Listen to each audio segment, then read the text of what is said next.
Hello, everyone, and welcome to today's Field Notes. My name is Phil Barber. I'm an ecologist in Homer, Alaska, and the Field Notes regional representative for the Alaska Soil Survey region.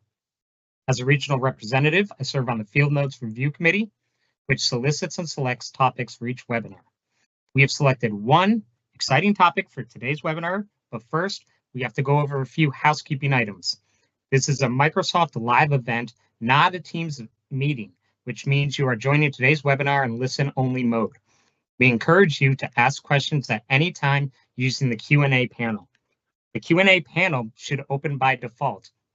However, if for some reason it is not open, simply click on the question mark icon located in the upper right side of your screen. For closed captions, turn on the live caption button located in the lower right corner. Today's session is being recorded. Recorded sessions are available on the Field Notes Microsoft Teams channel and on the Soil and Plant Science Division's YouTube channel. Again, thank you for joining us, and I hope you enjoy today's presentation. With that, I'd like to turn it over to the Field Notes moderator, Neil Dominy, to tell you a little bit more about today's webinar. Take it away, Neil. All right. Thank you very much, Phil, for that lovely welcome and introduction. I have the privilege to introduce Roy Vick, our Associate Director of Soil Operations here at the Soil and Plant Science Division. And Roy is going to present today on soil survey in Sub-Saharan Africa. Thank you, Roy, for joining us, and you're on.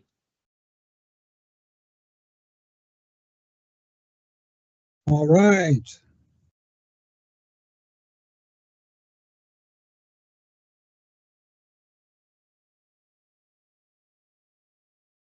And let me get the right screen here.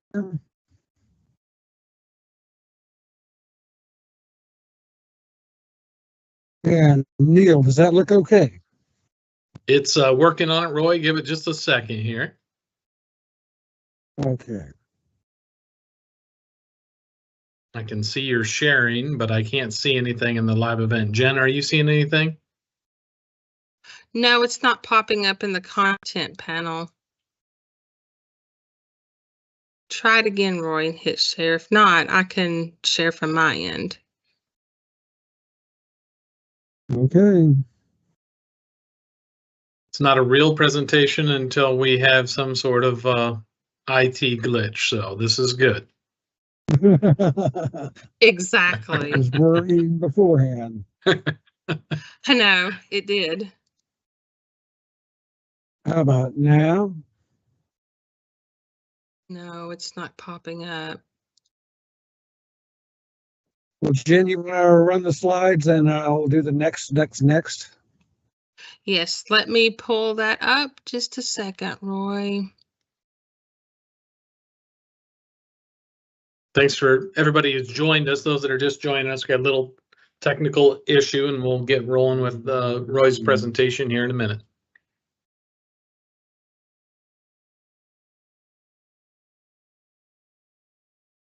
Just a second.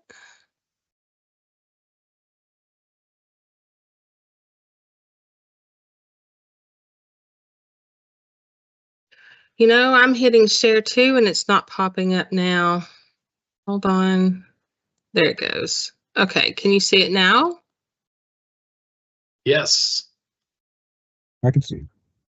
Okay. All right, let's go ahead and get started here. For those who doesn't know what Sub-Saharan Africa is, and I didn't know several years ago, and I got picked for this. It's the area south of the Sahara Desert. Next.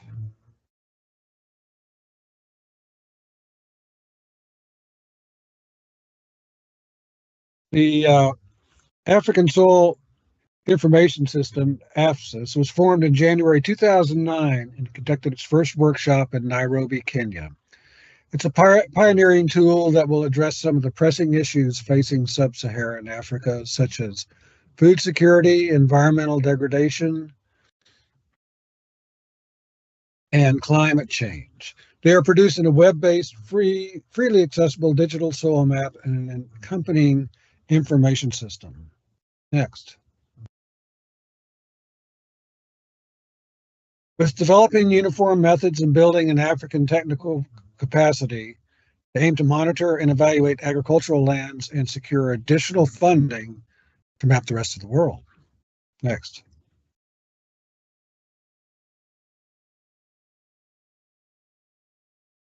The africasoils.net has posted available data on soil properties and has amassed a library of land management recommendations. The current data are based on the Land Degradation Surveillance Network. The network is made up of statistical sentinel sites. Next.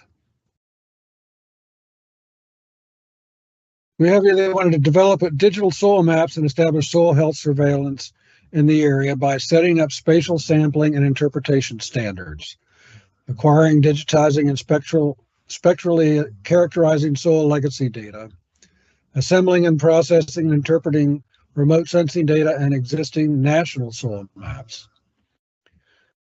And they also wanted to sample from the 60 continentally representative sentinel sites and generating high-resolution digital maps of soil functioning properties for 18.1 square kilometers of the Sub-Saharan Africa. And this includes soil degradation status and biophysical and socioeconomic risk factors. Next. So here's a map of Tanzania that shows you where I started from and where we ended up. So on the right side, we have Arusha. That is the headquarters for the AFSIS people. And on the left is south of Lake Victoria was the one sentinel site we went to. Next.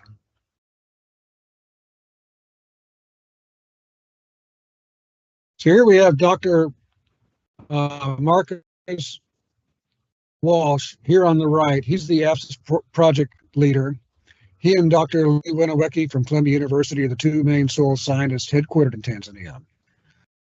Manmeet Singh, standing center, is the one who handles all the arrangements and got us out of trouble and problems as the weeks went on. Next. These are the locations of the sentinel sites in Sub-Saharan Africa. Political instability and safety issues have delayed sampling in some areas, such as Somalia. The Democratic Republic of the Congo was not included due to political reasons. Next. Sentinel sites are 10 by 10 kilometers in size. Basic sampling unit is called a cluster. A cluster consists of 10 plots. The center point of each is randomly placed within a tile in each sentinel site. The sampling plots are then randomized around each cluster center point, including a spatially stratified randomized sampling design. Next. And if you want to do a screenshot, and here's the formula here if you want to. These are the calculations used for point or plot selections. So why a hierarchical sampling design to make soils maps? Without soil survey maps, as we know in the U.S. and take for granted, they wanted to develop predictive models with to produce a spatial continental coverage while maintaining some local relevance. Next.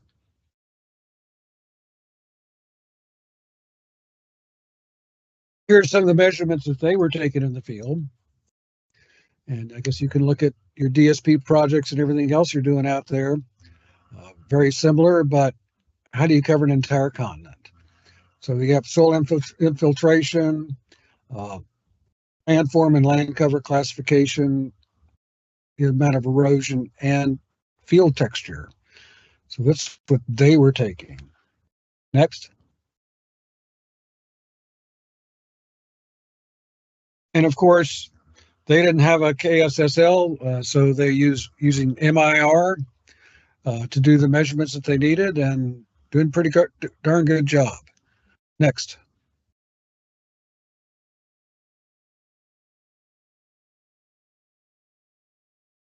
This is, excuse me, I lost my notes here. Here's the location of the Bukwaya Sentinel site in Tanzania. The red pin is. Next. So here's the AFSIS crew and me at the Arusha headquarters. They had 2 well-equipped diesel Land Rovers ready for the bush. Each truck had 2 spare tires for good reason. We changed 4 flats and had the tubes patched locally. Next.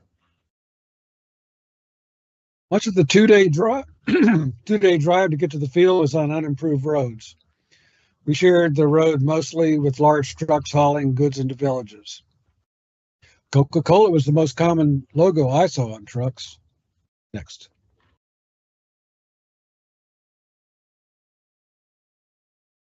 Central Tanzania has several active volcanoes. The basalt ash and outflows give rise to some very dark red soils.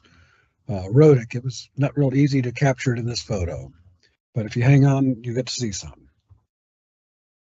Next.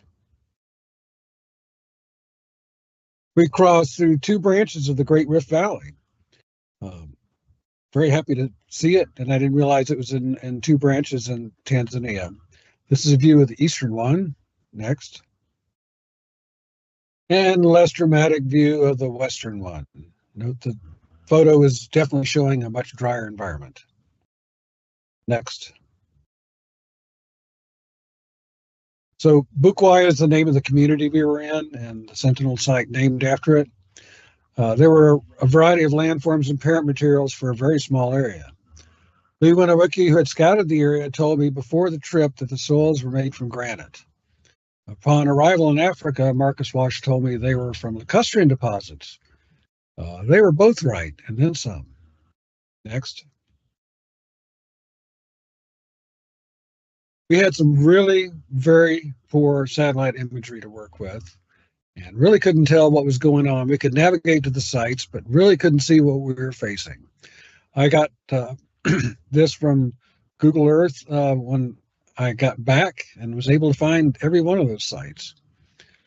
The imagery appears to be in a dry season, and at this elevation, the temperatures at 3 degrees south of the equator are isothermic. Sampling was during the latter part of the dry season. It was to avoid the tsetse flies and malaria-carrying mosquitoes. Annual precip varies from 28 inches to 39 inches and is quite varied from year to year. And the data suggests an ustic moisture regime. Next. Other than cotton grown for market, mainly it is subsistence agriculture. In addition to root crops such as cassava and yams shown here. Next. Next. Oh, you got it. Grains and vegetables are widely grown. Corn in the background, millet and rice are the major staples. Next. Cattle graze the non-arable parts of the countryside, and during the dry season, watering cattle requires a long trip. Next. And the village of Misasi was my home for the next 3 weeks. Yes, we were 3 weeks out in the field sampling. Next. I did have a light bulb and an electrical outlet. Our crew was very thankful for the fact we did have electricity. And I had a BlackBerry then, and occasionally I could do email. But it seems like anyone that had a little bit of money had a cell phone. Next. And here's the hotel room charges. In American dollars, the room was about $1 per night. And yes, out in the countryside, Swahili was the main language. Next. Accommodations did not include running water, so showers were out of a bucket behind the first door on the left. Pit toilets were next to the shower. We had to go down to the water pump and pump up our own buckets and carry them back up there to take our showers. Next. Nightlife was a bit limited, although the stars were fantastic. There are no lights from anywhere around there in cities. Next.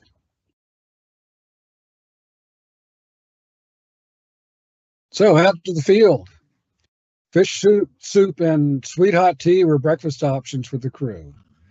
The fish head soup was the prized part of the fish, and I stuck to the tea. There was no coffee served, even though coffee originated in neighboring Kenya. Very British there in Tanzania. Next.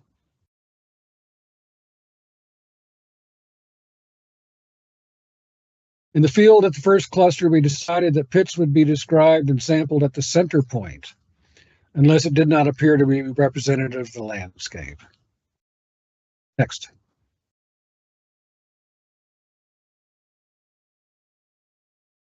They always hired local folks to assist them in sampling the access points, and we added 3 just to do digging the pits. Since the access crew were equipped only with Dutch augers, we had to purchase shovels and Arusha prior to going to the field.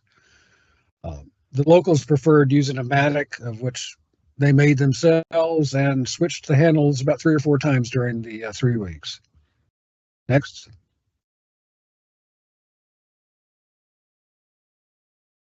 Plans were to characterize the soils through the KSSL in Lincoln, but they never could arrange to get the samples shipped out. So as far as we know, they're still in Arusha. This site was a residual soil from granite. And field classification, you can see there on the screen, was a haplohumal. All right, got congestion. And the depth is in meters on all these slides you will see. Next.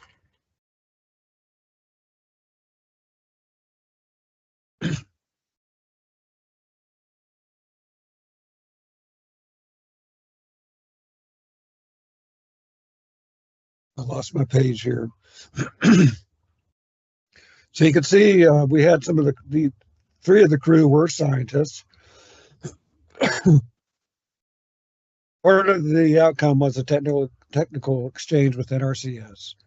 And of course, we were encouraging pedological study of soils rather than set sampling depths. And hopefully they will be able to, in the future, to pick up on that. But for right now, it was to do a statistical sampling, and they wanted the set depths. Next.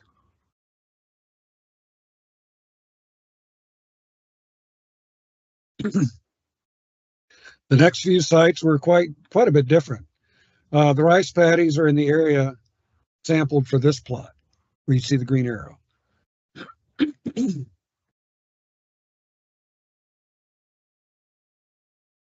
Next.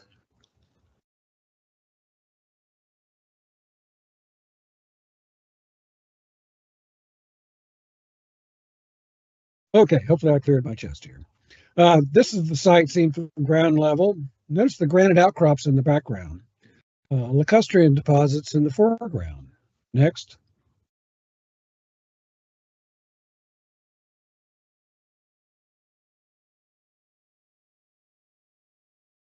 Okay, rice is not only one of the main staples, it provides materials for the roofs for their houses are renewed annually after the rice harvest. Next. And to the right of this house, you see the rice all bundled up there. So the period between harvest and planting was time for home improvement. The bricks are hand formed from the topsoil and sun dried, and the roof is covered with the wheat and rice straw bundles you see on the right side of the photo. Next. So here we go, getting into something in the rice agriculture. Now, what I noticed, the quartz and feldspar crystals in the upper part of the profile was showing a mixture of the materials. Granite uplands over the lacustrine material. This may have accounted for fewer observed cracks and slicken sides. Next. By day 3, we got up where we could be looking around. This one side up on the hill, and I looked around and I see, gee, there's a big change at that elevation in every way I looked. So most farming and all rice production were below the elevation where I took this photograph. After only the 3 sites, I was ready to take a shot at interpreting the soils and the landscape relationships. Next. So we had our 1 day off during the 3 weeks. We drove up to Lake Victoria, and the relationship between the lacustrine deposits interspersed with granite residuum was pretty obvious at this point. Next. So this explained the presence of minerals from the granite outcroppings being present in the upper part of the profile of many of the soils that were formed primarily in lacustrine deposits. The brown grains are absent in the lower part of the lacustrine soils. So they were basically the lacustrine clays. Next. Previous sites sampled in the upland drainage ways exhibited vertic properties. This site was in a true floodplain, and I expected to see vertisols in this setting. Next. Interesting about here, this is one of the few areas that had matured charcoal for cooking. Smell of wood was persistent for the entire time I was there, people cooking with charcoal. And no, that is not water, that is burned grass. Next. According to the local farmers, these cracks remain open for more than 90 days. This is a criterion soil taxonomy. Next. So vertisols, or mgumba in Swahili, they had their own name for the vertisols. The B horizon had secondary carbonates and slickensides. Advance the slide. Oops, go back. Sorry.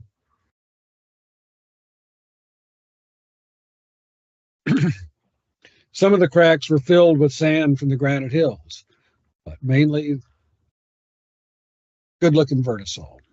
Next. So the highest elevation for lacustrine deposits was about 1,200 meters, or just under 4,000 feet. And this point was 1,198 meters, about the highest there was. Next.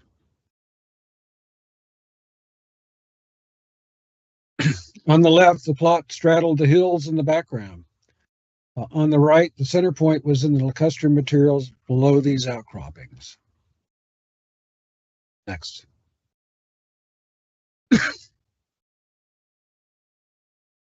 As cultivation occurs when the soil is saturated in a saturated state, the surface layer was massive. And as it dried out, it was rigid. Some of the hardest things I'd ever seen. If the plow layer was it was nearly impossible to dig through with hand tools in a dry state. This one profile classified as typic epialquals. Next. Like I said, we didn't have very good satellite imagery, and I thought this was a big wet area. Once I got there on the ground and then, of course, got home and looked at it, it is time for something different.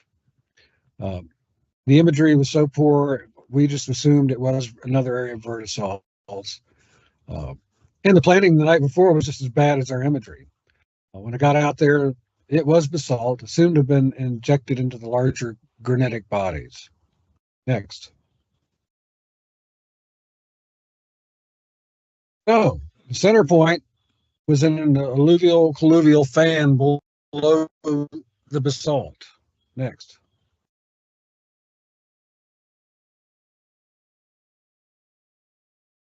Hang on to your hat. The upper part of the profile had an oxic horizon from 26 to 133 centimeters. Hit advance.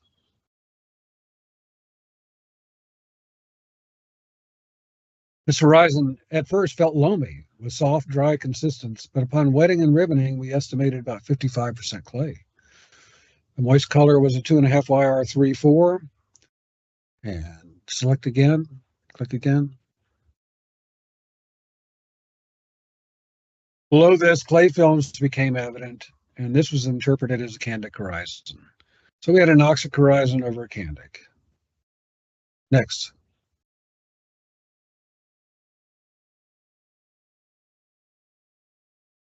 Outside of the pit, the soil appears pretty red, about as red as you'll see anywhere. Also, you can see the powdery, loose properties of the oxic horizon. In fact, the wind blew the particles all over the equipment and us while we were there sampling. Next. Here, the center point for this one had a coarse textured surface, and I figured this would be one of the easier pits to excavate. Next. The BTG horizon from 23 to 65 centimeters had a very rigid consistency when dry. The more granite influence, the more difficult it was to excavate. It took 2 hours of chipping with a mattock, and we had barely reached 60 centimeters. We had a garden sprayer, but water we had to hold on for the infiltration test, so we did the best we could. We tried spraying water on the pit to soften the soil, but we ran out of water and we were forced to auger the rest of the way. Nightmare pit. Next.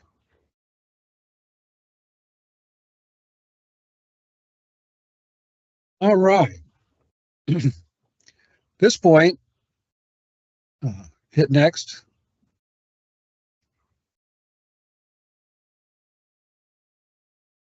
Is on a high stream terrace. And thanks to the Google Maps, when I got home, I was able to easily locate this site, including next, the mango tree on which we had lunch. Next. And there's the site and the zoom in on the right. Okay, next slide, please. And here's the mango tree. Cotton had been picked only a few days earlier. Next. It's kind of neat to see a high stream terrace because we saw soils that didn't look like anything else around there. It was easy to tell from the water-worn fragments that there had been high velocity stream flow at one time rather than just being lacustrine deposits. The voids here were formed by termites during the during the excavation. We actually saw them. And the voids were present in many of the well-drained soils. Rock fragment content, mostly rounded gravel of basalt, quartz, and quartzite increased with depth to around 80% at 2 meters. My question is how an old terrace formed in high-energy alluvium is surrounded by calcareous lacustrine clays at a similar elevation. Geomorphology is fun. Next.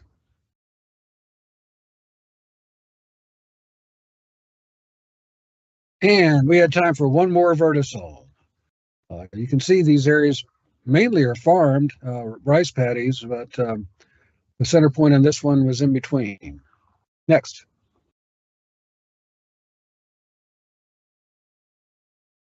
So this large floodplain, it did flood, was about 10 miles up from Lake Victoria.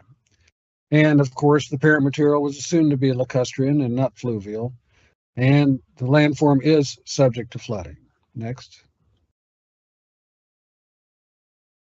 And this was another classic vertisol. That are very familiar with them. I'm sure you've seen things like this in other parts of the U.S. Next. The BKK horizon at 102 centimeters was about 65% very coarse secondary carbonates. The BKK horizon is defined as having an engulfment of secondary carbonates. Again. Oops, back up. There's supposed to be another flag come up. Okay, I see it there now. And with the wedge structure and slickened sides, it was fairly easy to excavate. Next. So talk about excavation difficulty. One of the technicians dug this hole in 5 minutes. He had dropped his SIM card down one of the cracks, and he was determined to get it back. If you've dug vertisols in this moisture state, they can just come out in big chunks, and easiest thing ever. Next. So we saved this cluster in the village of Visasi for last. Next. And the profile was very similar to others that had formed in the granite residuum. The lower part was difficult to dig out, and I assumed we had reached a paralithic contact. On closer examination, I realized this was a pedogenic feature. The larger particles were cemented with iron and manganese. Marcus Walsh told me that they termed it as petroplinthite. Need to talk with Dr. Joey Shaw about that one, but they called it petroplinthite. Next.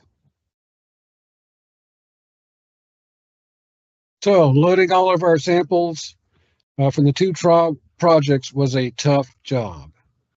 My job was to take the pictures, thankfully. Next.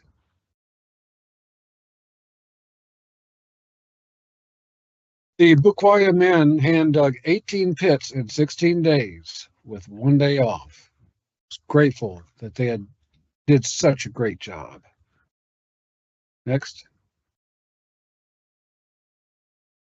And one last picture, the Maasai are a tribe of nomadic people. And the Maasai tribesman on the left has one of the modern conveniences, a cell phone. So it was I just had to take a picture of that. And when you see my picture on Teams and an email, it's that picture there on the right, the one that was taken in Tanzania. Now you can understand why you can't see my face. All right. That's it, Jennifer. All right. Hey, thanks, Roy, for the presentation. That was great. Great pictures, by the way. Really felt like we were out there. I would just remind folks, if they have questions, you can put them into the Q&A tab, and Sarah will help publish them and get them out so we can explain them. Roy, I was just curious, when was the time frame you were in Africa? And then I'm being honest here, is there any other international opportunities, or do they happen that often? Any thoughts? Not one similar to this. We had a soil scientist go to Tanzania to work on, I think, soil health projects. She was there about a year or two ago. There's always ones coming up. I'm not sure why I got selected. It was in 2011. Yes, it's been a while. But John Hempel, the then director of the National Soil Survey Center, picked me. I spent 3 years in the Caribbean area in Puerto Rico and the Virgin Islands. I've seen a lot of these soils. I've seen the vertisols and ultisols, very few granite soils. And I had also been on a international trip down in Brazil to get interest up on soil survey, and traveled all across the dry areas of Brazil, in northeast Brazil. So I had some experience, and what everybody should know is, if you have a little bit of experience in pedology and you've seen quite a few areas, you take that knowledge anywhere. It's just like me trying to figure out the elevation thing. Oh gosh, agriculture is only below this elevation. There's a big difference in soils. So, you can take your pedology and everything you learn and apply it most everywhere. Did I answer all your questions, Neil? Yeah, that was great, Roy, and appreciate that, and appreciate you giving that plug, that finding those details and opportunities, whether international or even local, is a great opportunity for someone to develop in their career. The international programs division, IPD, they have a database of people. You can go in there and put your name in and your specialty, and don't know when you'll get chosen for something. Or some have unique. We just had Claire Benton up and going to Greenland. There's not a whole lot of people that work in the frozen Arctic, but we do have a couple up there, and so she got to use her expertise up there to help out with the project in Greenland. All right, and then Roy, just so you know, if there's any volunteers needed for a follow-up trip, it looks like some of our audience would be more than happy to do that. So that's exciting. And then On that one slide, you mentioned, I think, a SIM card that fell into the vertisole. Did they find what they were looking for? Yes, they did. All right. He knew about where it went in, so that's why the hole's so big. And those nice chunks of the vertisol just came out, and he got his SIM card back, so the day was saved. All right. Well, thank you, Roy, very much for the presentation. That was very enlightening. It was a great picture adventure. So thank you very much for sharing that with all of us. Just a reminder to folks, the next webinar is going to be November 12th, 2024. I believe Claire will be presenting about a project she's been working on coming up. So more to come, and we hope you enjoyed it. Remember, if you have ideas, feel free to reach out to any of our team members on different topics that should be shared. Thank you very much. And thank you for allowing me to be on.